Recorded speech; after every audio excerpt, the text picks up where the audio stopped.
These are African rhythms, passed down to us through ancient spirits.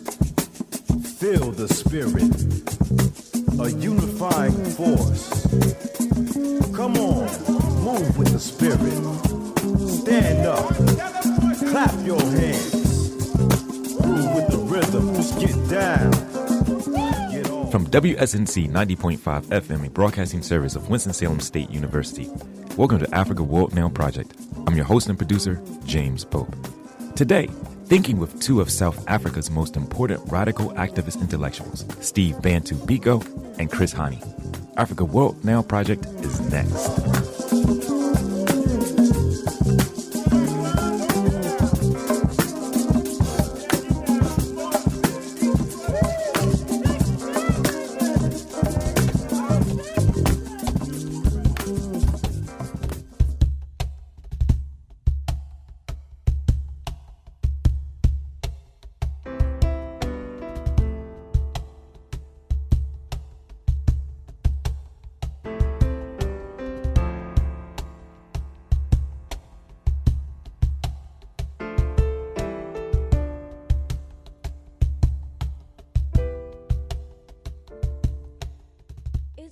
In a speech delivered in 1971 in Cape Town, South Africa, Steve Bantu Biko proclaimed that the most potent weapon in the hands of the oppressor is the mind of the oppressed.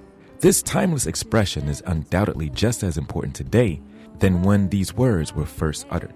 More importantly, they are fueling grassroots organizing and resistance efforts in South Africa as well as in Burkina Faso, Democratic Republic of the Congo, Brazil, and other places. We see the echoes of this axiom in movements across South Africa, from the Rhodes Must Fall uprisings to the organizational expressions of resistance of organizations such as Black First, Land First. Today in South Africa, the tide is changing.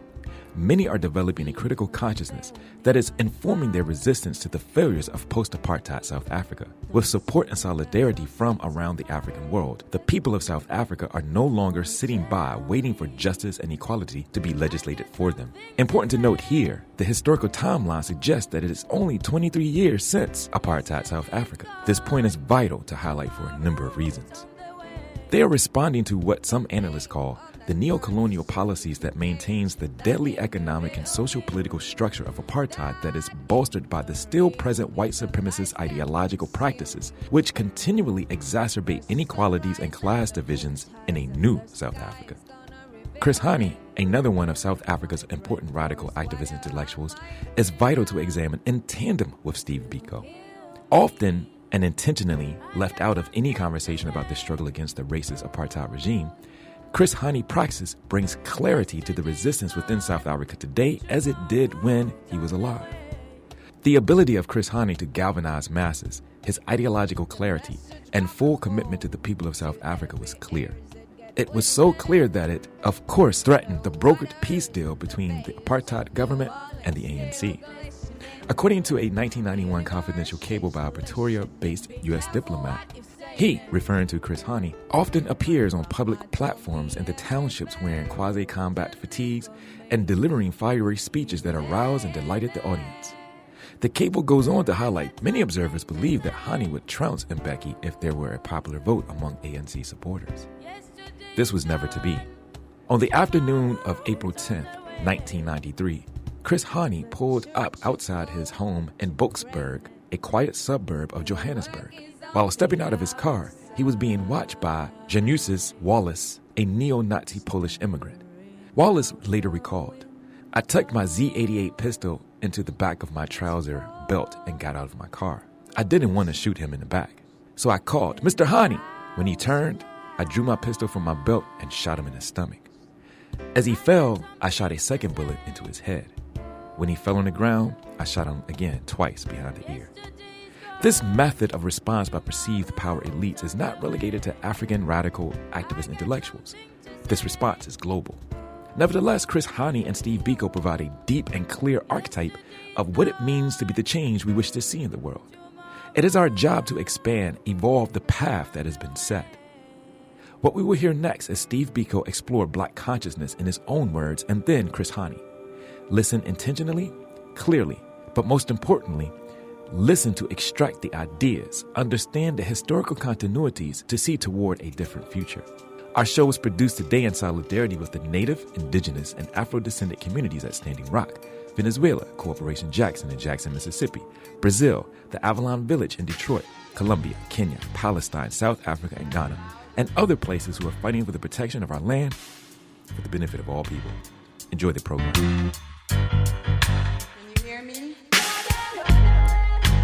Who were we before when we lived 10,000 lives? Can you hear me? I would like to know all the secrets of our tribe. Now the history of it starts off after 1963-64. If you remember this era, there were many arrests in this country which stemmed from underground activity by PAC, by ANC, and this led to some kind of political emasculation of the black population especially, with the result that there was no participation by blacks in the articulation of their own aspirations. The whole opposition to what the government was doing to blacks came in fact from white organizations, mainly student groups like NUSAS, the Liberal Party, the Progressive Party, and blacks who were articulate in any sense were far few by comparison to the olden days, and they were dispersed amongst these particular organizations. Now when I came to university, which was sometime in 1966, in my own analysis and that of my friends, there was some kind of anomaly in this situation where whites were in fact the main participants in our oppression and at the same time the main participants in the opposition to that oppression. It implied therefore that at no stage in this country were blacks throwing in their lot in the shift of political opinion. The arena was totally controlled by whites in what we called totality of white power at the time.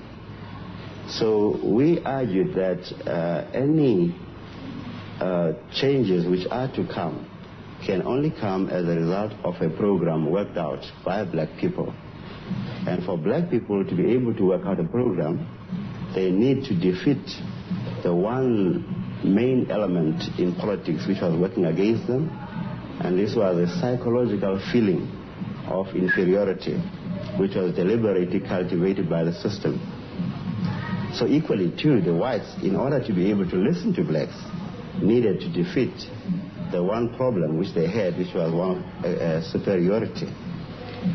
Now the only way to come about this, of course, was to look anew at the black man in terms of what it is in him that is lending him to denigration so easily.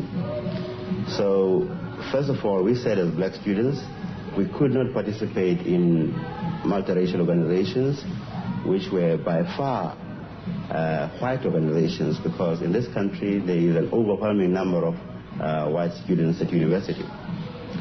And secondly, these organizations were concentrating mainly on problems which were affecting the white student community. And thirdly, of course, when it came to political questions, they were far more articulate than the average black students because of their superior training. And because of their numbers, they could outvote us on any one issue, which meant that NUSAS, as an organization, gave political opinions which were largely affected by the whiteness of that particular organization. So then in 1968, we started forming what is now called SASO, the South African Students Organization, which was firmly based on black consciousness, the essence of which was for the black man to elevate his own position by positively looking at those value systems that make him distinctively a man in society. Like what? First of all, we were of the view that this particular country is almost like an island of Europe in Africa. If you go throughout the whole of Africa, you do find aspects of African life which are culturally elevated throughout the continent. But in this particular country, somehow, any visitor who comes here tends to be made to believe almost that he is in Europe. He never sees blacks except in a subservient role. And this is all because of the cultural dominance of the particular group which is now in power. To what extent have you been successful? Well, we've been successful to the extent that we have diminished the element of fear in the minds of black people. In the period, 63, 64, 65, 66, black people were terribly scared of involvement in politics.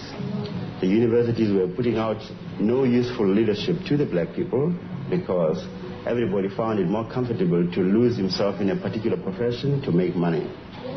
But since those days, black students have seen their role as being primarily to prepare themselves for leadership roles in the various facets of the black community. And through our political articulation of the aspirations of the black people, many black people have come to appreciate, in fact, the need to stand up and be counted against the system. There is far more political talk now, far more political debate, and far more condemnation of the system from average black people than there have ever been since possibly 1960 and before. I'm referring here to the whole oppressive education system that the students were talking about. And after complaining about this, police, in fact the government, wants to further entrench what the students are protesting about by bringing in police and saracens and dogs and almost soldiers, so to speak. Now, the response of the students then was in terms of their pride. They were not prepared to be cowed down, even at the point of a gun. And hence, what happened, happened. Some people were killed, and this riots just continued and continued. Because at no stage were the young students, nor for that matter, at some stage their parents, prepared to be scared. Now, everybody saw this as a deliberate act of oppressive measures, to try and cow down the black masses, and everybody was determined equally to say to the police, to say to the government, we shall not be scared, by your police, by your dogs, and by your soldiers. Now, this is the kind of lack of fear one is talking about, which I see as a very important determinant in political action. Since last June, something like 400 young blacks were killed. 499, actually. 499. And you think that this will not be a deterrent? No. I think it has been a very useful weapon in wedging the young and the old. I mean, before then, there was obviously a difference in the outlook of the old generation to the younger generation. The younger generation was moving too fast for the old generation.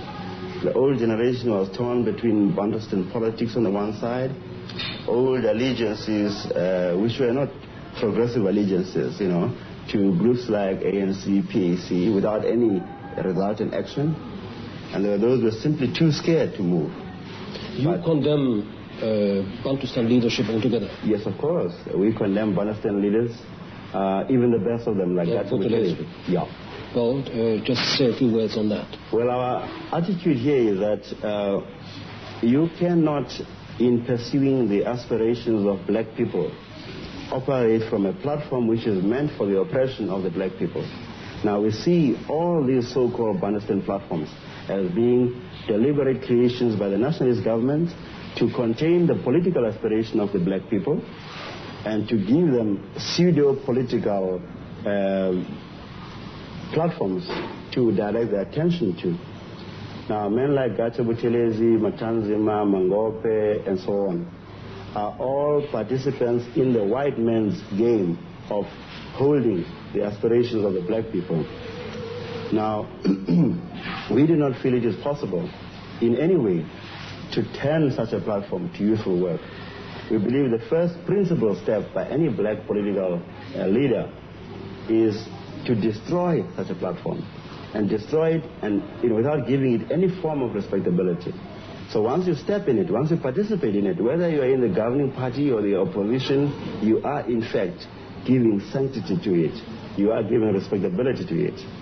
So in a sense, people like Gato Buthelezi, like Matanzima, and like Mangope are participants in a white man's game. And they are participants at the expense of the black man. And they are leading black people to a divided struggle, to speak as Zulus, to speak as Xhosas, to speak as Pedis, which is a completely new feature in political life of black people in this country. We speak as one combined whole, directing ourselves to a common enemy, and we reject anyone who wishes to destroy that unity. Yeah, we are, as I was saying, of the view that we should operate as one united whole towards attainment of an egalitarian society for the whole of Tanzania.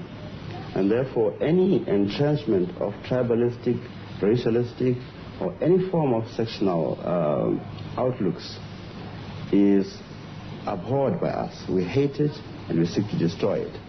And it is for this reason, therefore, that we cannot see any form of coalition with any of the Bantu leaders, even the so-called best of them like Gato Buthelezi, because they destroy themselves by virtue of the kind of argument that one has put up. The government, of course, as you know, says that all this unrest really is due to communist agitation. Are you a communist? We are by no means communists. Neither do I believe for a moment that the unrest is due to communist agitation. I do know for a fact that there has been participation, it would appear anyway, from science, by a lot of people in the unrest. But the primary reason behind the unrest is simple lack of patience by the young folk with a government which is refusing to change in the educational sphere, which is where they were directing themselves, and also refusing to change in a broader political situation. Now, when these young chaps started with their protest, they were talking about Afrikaans, they were talking about Bantu education, and they meant that. But the government responded in a high-handed fashion, assuming, as they've always done, that they are in a situation of total power. But here, for once, they met a student group which was not prepared to be thrown around all the time. They decided to flex their muscle, and of course, the whole country responded.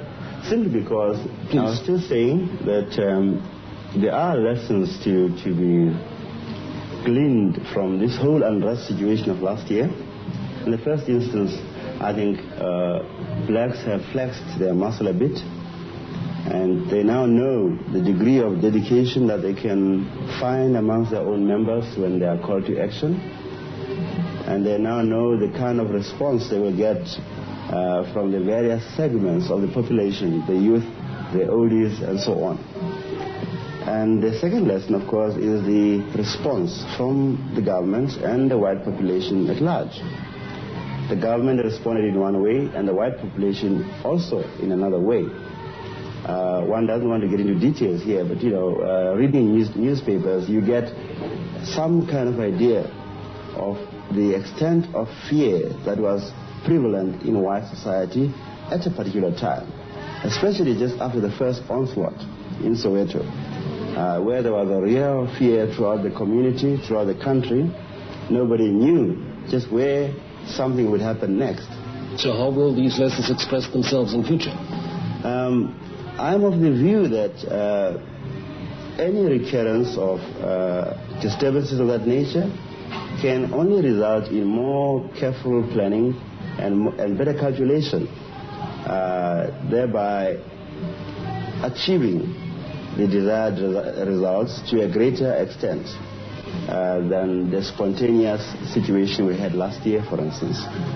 And you believe that by these means you will bring about a real change of the society? I see this as only an expression, one form of an expression of discontent inside. I'm of the view that the whole change process is going to be a protracted one in this country. It depends entirely on the degree to which the nationalist government is prepared to hold on to power. And my own analysis is that they are wanting to hold on to power and fight with their backs to the wall. Now, conflict could only be avoidable if they were prepared to avoid it. Those who are at the seeking end, that is, those who want justice, who want an egalitarian society, can only pursue their aspirations according to the resistance offered by the opposition. And if the opposition is prepared to fight with their backs to the wall, conflict can be avoidable. Now, we as BPC, I am a member of the Black Conscious Movement. I was a member of BPC before I was banned, and now I have been, I'm told, appointed as honorary president of BBC. Now, the line that BBC adopts is to explore as much as possible non-violent means within the country, and that is why we exist. But there are people, and there are many people, who have despaired of the efficacy of non-violence as a method. They are of the view that the present nationalist government can only be unseated by people operating a military wing. I don't know if this is the final answer. I think in the end there is going to be a totality of effect of a number of change agencies operating in South Africa. I personally would like to see less groups. I'd like to see groups like ANC, PAC, and the Black Consciousness Movement deciding to form one liberation group. And it is only, I think, when black people are so dedicated and so united in their cause that we can effect the greatest results. And whether this is going to be through the form of conflict or not will be dictated by the future. I don't believe for a moment that we are going to willingly drop our belief in the non-violence stance as of now. But I can't predict what will happen in the future, in as much as I can predict what the enemy is going to do in the future. Can you guess at all at the number of years the change might take? That's a very difficult exercise. I don't want to get involved in that kind of exercise. Some people say 5 years, others say 10 years. I think we are not at a stage yet where it is possible to fix a precise timetable. When you speak of an egalitarian society, do you mean a socialist one? Yes, I think there is no running away from the fact now that in South Africa there is such an ill distribution of wealth that any form of political freedom which does not touch on the distribution of, proper distribution of wealth will be meaningless. The whites have locked up within a small minority of themselves the greater proportion of the country's wealth. And if we have a mere change of face of those in governing positions, what is likely to happen is that black people will continue to be poor, and you will get a few blacks filtering through into the so-called bourgeoisie, and our society will be run almost as of yesterday.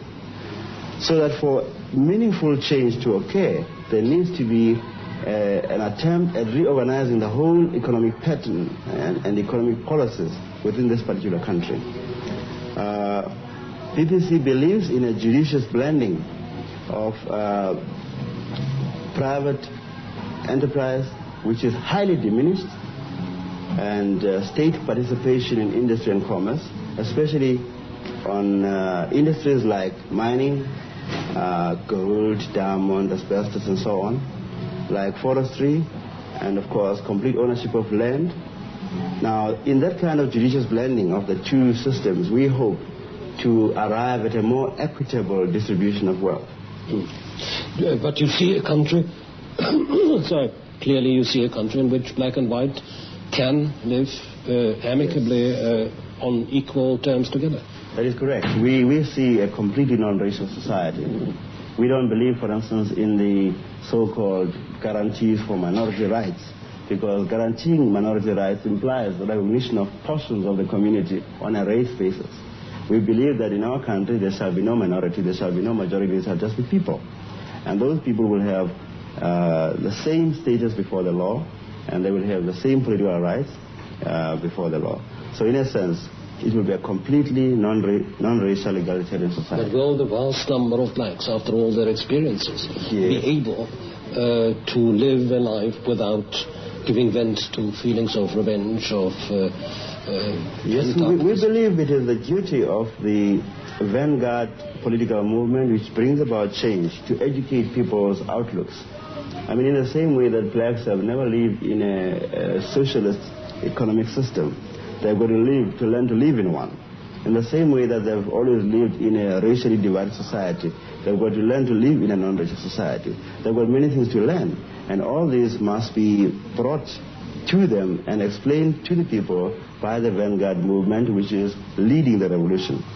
So that I have got no doubt in my mind that people, and I know people in terms of my own background where I stay, are not necessarily revengeful, nor are they sadistic in outlook. Now, the black man has got no ill intentions for the white man. The black man is only incensed at the white man to the extent that he wants to entrench himself in a position of power to exploit the black man. But beyond that, nothing more. And we don't need any artificial majorities, any artificial laws to entrench ourselves in power, because we believe once we come into power, our sheer numbers will maintain us there. So we do not have the same fear that the minority white government has been having all along, which has led to these many laws, designed to keep them there. As you know, the main argument of the government is always that the black man just isn't on a civilizational level at present to pull his full weight politically. Yeah. And now, do you think of a one-man, one-vote franchise? Yes, we do think so, entirely. Entirely one man, one vote, no qualification whatsoever, except the normal ones which you find throughout the world. And you think that the black man, in fact, is perfectly well able? The black man is well able, and the white man knows it. I mean, the irony of that kind of situation is that when the white government negotiates so-called independence for the so-called Transkei, they don't speak in terms of a qualified franchise. In the Transkei, every Transkeian votes, you see? And you get white nationalist politicians arguing that this is a system which is going to work for the Transkei. But somehow when it comes to the broader country, the blacks may not vote because they don't understand the sophisticated, economic patterns out here. They understand nothing. So they need to operate at a different sort of level. Now, this is all nonsense. It is meant to entrench the white man in the position in which he finds himself today. We will do away with it altogether. There will be a completely non-racial franchise, and black and white will vote as individuals in our society. Well, this is all fascinating. As an outsider visitor, I can only say that my feeling is that this is bound to be a very long and probably a very bloody road. There is that possibility. But as I said earlier on, it will be dictated, purely by the response of the Nationalist Party. If they've been able to see that in Rhodesia, Smith must negotiate with the leaders of the black people in Rhodesia. Please. Yes, I think conflict is unavoidable given the predictable response from the present system.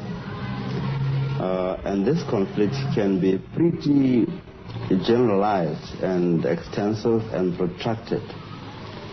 My worst fears are that working on the present analysis, conflict can only be on a generalized basis between black and white. We don't have sufficient groups who can form coalition with blacks, that is, groups from the whites at the present moment. But the more such groups come up, the better to minimize that conflict.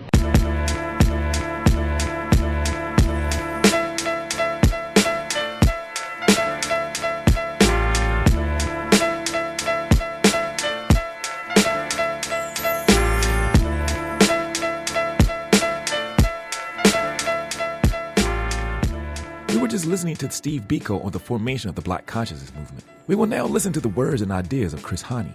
Hani's frustration with the apartheid system and the influence of leaders such as Mbeki, Bram Fischer, J.B. Marx, Ray Simmons led him to join the underground South African Communist Party in 1961 and the MK, the military wing of the ANC, in 1962.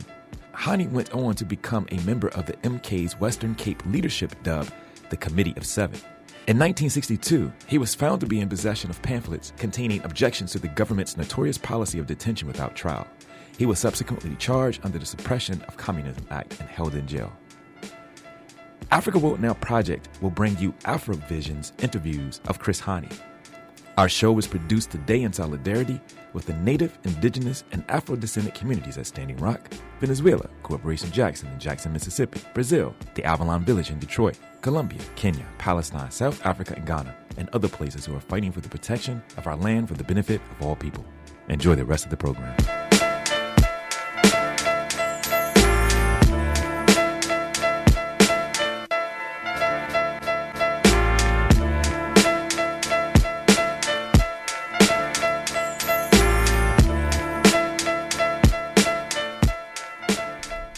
When we established ourselves in Lesotho and were able to set up the underground and military units inside the country and began to operate, South Africa became nervous. They decided to eliminate me in 1981 by sending an agent to plant a bomb under my car. That attempt was abortive. Then they made 2 other attempts to get me killed. In 81, rather than 82 or 81, I'm not sure, they sent units of the SADF to go and kill as many of our people inside the suit, including refugees. Because their intelligence was faulty, they thought that I was in the country. They tried to attack the flat where I used to stay. But just a flat away from my own, they attacked, convinced that I was in that flat, and killed the locals. So this was a measure of desperation. It was not only in Lesotho. They went across Mozambique and killed refugees, and a few of our comrades, they went into Botswana. They were crazy. They had decided that they were going to take off their gloves and that they were going to kill anybody who harbored us, who was unfortunate to stay next to us, whether he was a Mosotho, a Motswana, a Zimbabwean. That was the nature of the frenzy existing in Pretoria. It makes me actually realize, you see, with impatience, the need to defeat, this regime. And I don't mince my words when I'm speaking about this regime. I hate it intensely. I hate it. Every time I stand on a platform, I'm reminded of these gruesome atrocities. I'm even reminded of my own children. If they had succeeded, they would have killed. My children were, at that time, one of them was 2 years old, another one 10 years, a baby. And I saw it as basically an inhuman regime, a cruel regime. People who were fighting for a right to oppress the majority of the people of this country. And I disagree with a lot of people who think that de Klerk and others have changed. Because de Klerk and others have done nothing about removing the forces that they created. It's not just Hammer, Van der Vestes, and Gert, Hugo, or whatever his name. It is those people who strategized and worked out the strategies and tactics of destroying us. De Klerk, Rolf Meyer, Adrian Flock, Magnus Malan, Big Potter, who were in the center of the strategy of killing people, in the State Security Council. And therefore, that's why some of us have got reservation about the amnesty they are talking about. Before you consider an amnesty, let us see what they did. When we were coming back, they forced us to fill forms to say, what did we do? And I think that should apply to them as well.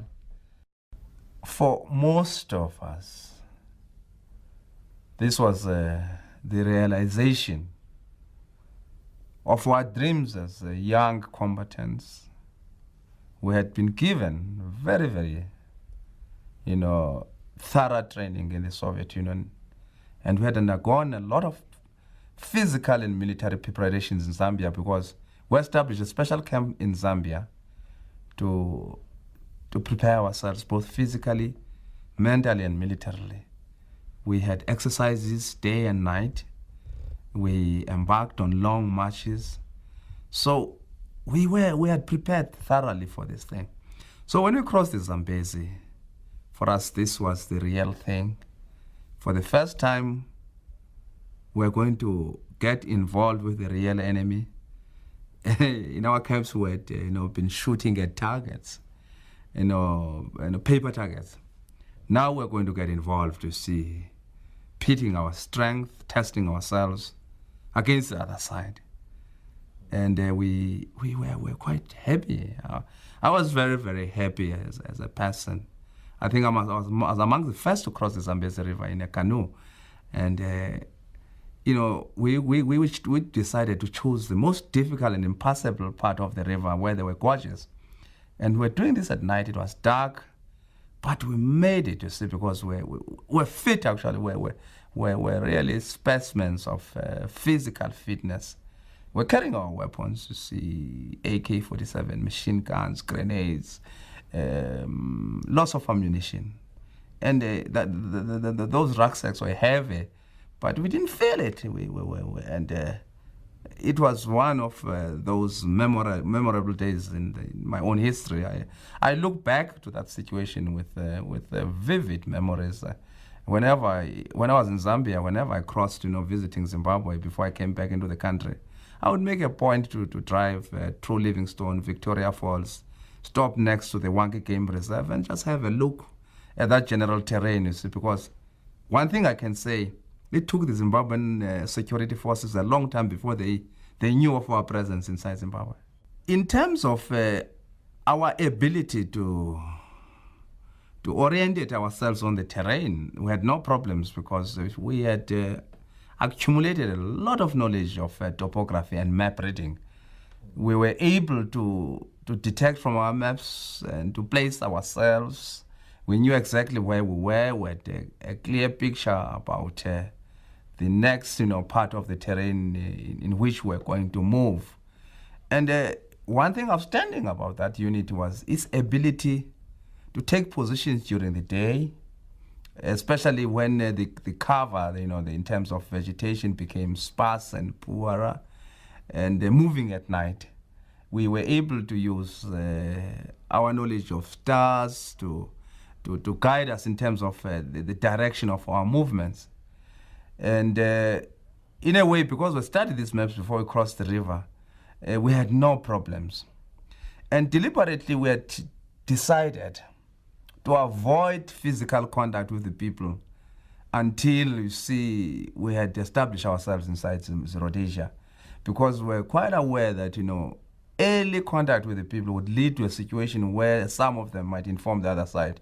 We're aware of the reputation of the Rhodesian security forces in terms of, setting up a network of agents in the rural areas and in the villages. So I would think that, for the first few weeks, everything moved according to plan. It ticked very, very well, and there were no surprises. Except that what worried us was that 2 or 3 comrades lost their way at night. We could not establish contact with them. And that worried us because we had a fear, a premonition that they might fall into the hands of the enemy and therefore disclose prematurely the presence of the detachments in Rhodesia. And that turned out to be the truth. Further planes would start at, very early in the morning at 6 o'clock. This was in winter. And I think about 11 or 10, a report came that there was a movement of trucks. We had already passed now the Wangi Game Reserve. And then, of course, we took positions. We saw these trucks carrying soldiers, and some of the trucks, pulling, water geysers. And it was quite clear that this was a detachment of the Rhodesian army deployed against us in the field, day and night. But for some reason, although they passed probably 100 meters from us, they passed on. But after they had passed, I would say 4 hours or 5 hours, they must have detected our general position. Because earlier on, there had been exchange of fire. And after that temporary exchange of fire, we noticed that 2 of our comrades were missing. They'd gone to look for water. Those 2 comrades were Ernest Mudulo and one comrade called Mampuru from the Northern Transvaal, from Skukuniland. And their disappearance now confirmed our fears that that exchange of fire must have involved them. And that necessitated, urgent preparations on our part to prepare for battle. Then all of a sudden, I think at about 15 hours, there was a rapid fire towards our direction, a bit wild, with frequent shouts calling upon us to surrender. And the call to surrender was followed by shouts that we were surrounded, it was useless to fight, terrorists surrender. Now, those of us who were in command now said, look, chaps, nobody is allowed to pull the trigger before the target is properly identified and seen. There must be a clear economy of ammunition. We don't know how these battles are going to last. We have no supplies. So every bullet is precious. So there must be no panicky firing back. Now they continued firing and clearly worried about our silence. There was deafening silence, a lot of tension. You must remember this was the first experience of a battle. None of us had ever been fired at. And I can tell you, it was frightening because these bullets were passing very close to us, over our heads.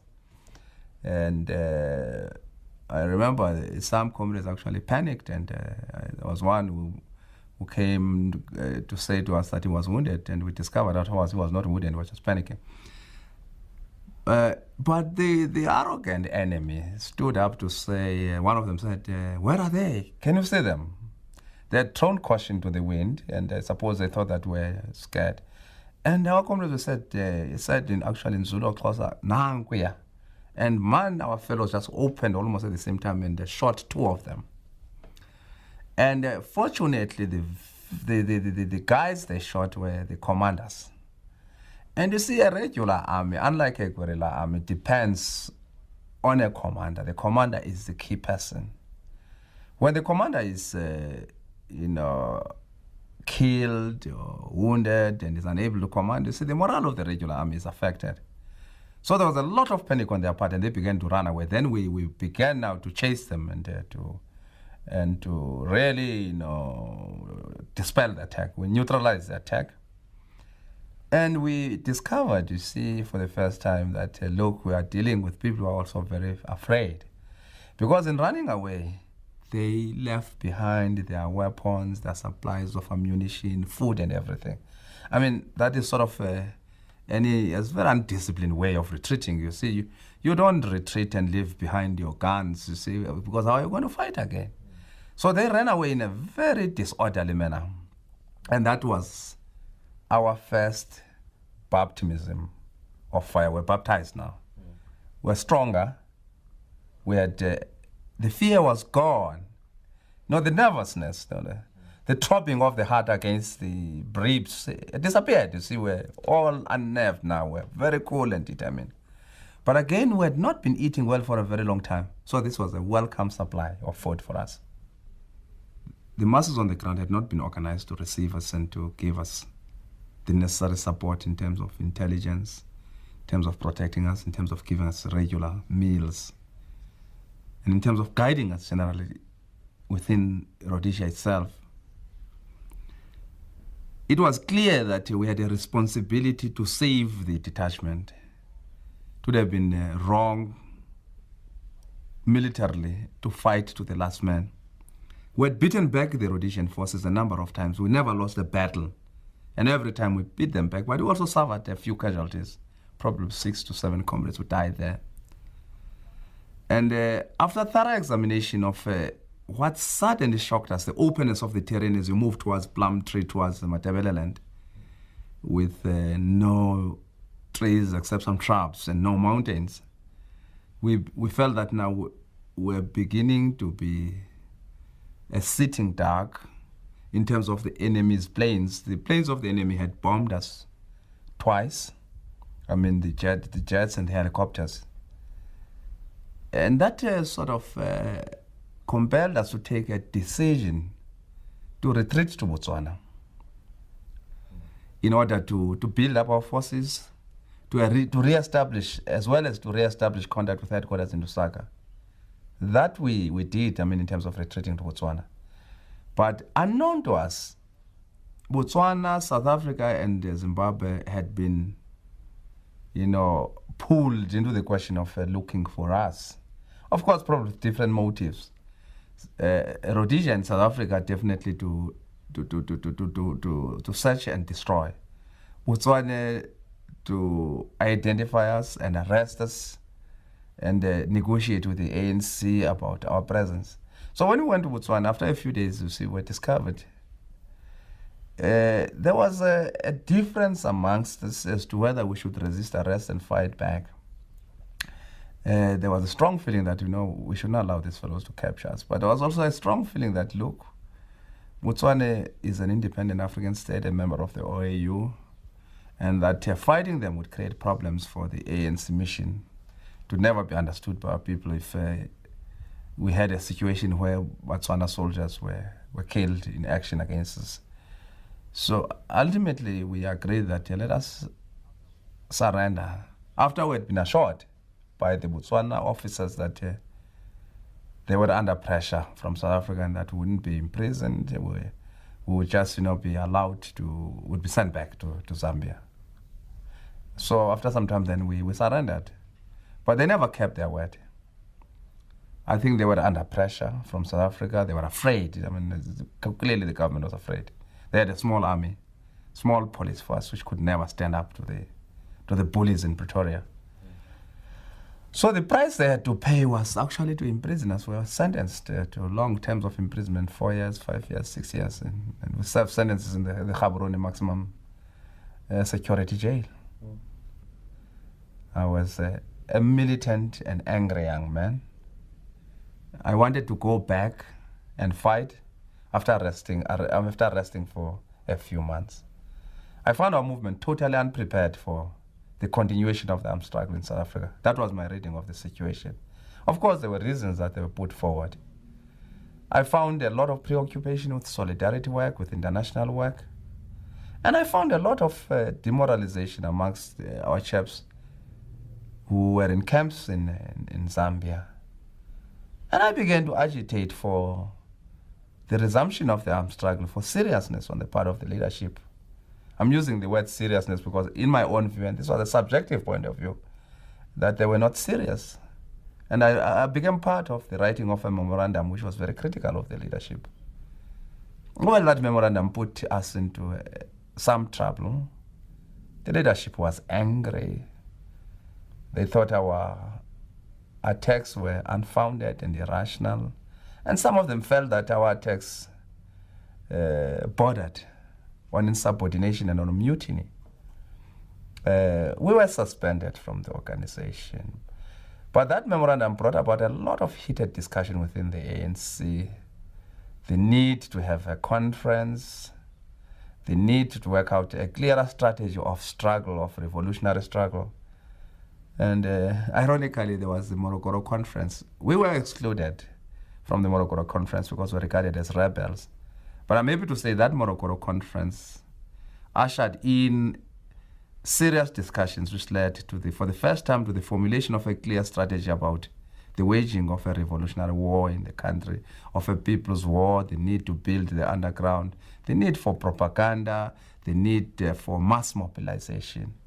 So despite the fact that, I sort of suffered as a co-author of the document in terms of isolation, in terms of suspension, but I felt that I was going to accept any sort of punishment because I told the people, though some of them thought that I was a traitor, that my basic objective is struggle in South Africa. I could have left, as others did, and to go and study. I had a degree from Rhodes University. But I felt that I was not going to go and study. It was my revolutionary duty to be part of the armed struggle of the revolution in South Africa. So I was able to understand. the anger and the bitterness of others. And but I felt that, you see, whatever they said, I was not a traitor. I had no malicious intentions in writing that document. That document was a product of my own subjective feelings about the need to intensify the battles inside South Africa. And I'm happy that, you see, we remained and they continue to be part of preparations for the continuation of the political and military struggle inside our country. I want to be honest. I was annoyed. I was marooned in the Transkei when the decision was taken to suspend the armed struggle. My indemnity had been withdrawn. I spent more than 27 years in MK. I'd spent the best part of my life in an armed struggle against this regime. I was angry and bitter that this decision was taken without comprehensive consultation. That was my immediate gut feeling.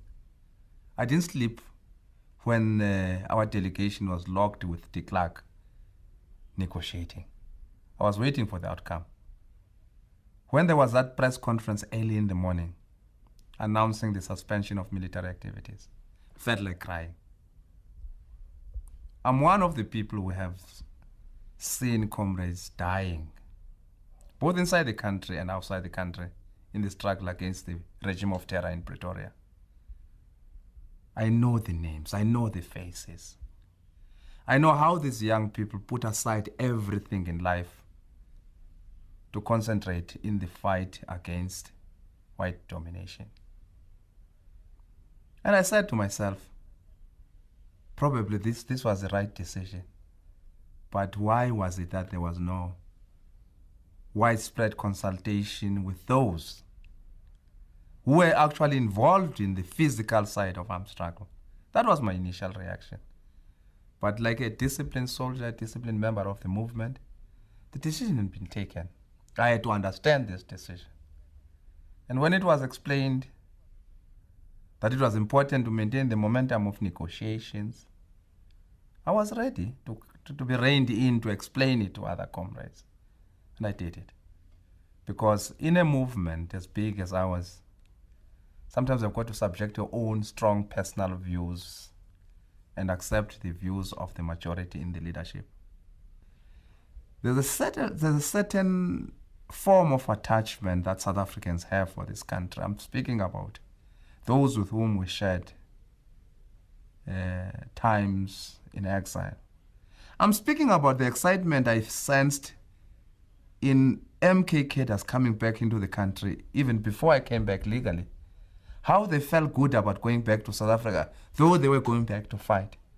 That's the sort of love and patriotic fervor that we had.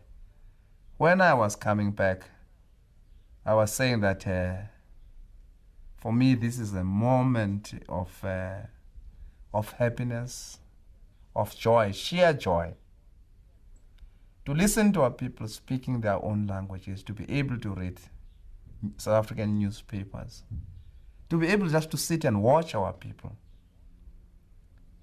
The beautiful people of South Africa who have been subjected to a cruelty no other people, or very few people in the world have seen. But the brave, proud black South Africans, who with their hands, with limited resources, have refused to be browbeaten, have refused to surrender. For although I was not coming into a situation of freedom, but I knew that nothing would stop us from marching forward to freedom, to a new South Africa, into a free country, into a country where they would fight for social justice, in a country where we would begin to tackle the problems of the poverty of our people. And for me, therefore, this was not marching back home, but marching along the path of struggle to a liberated country.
That's it for Africa World Now Project for this week.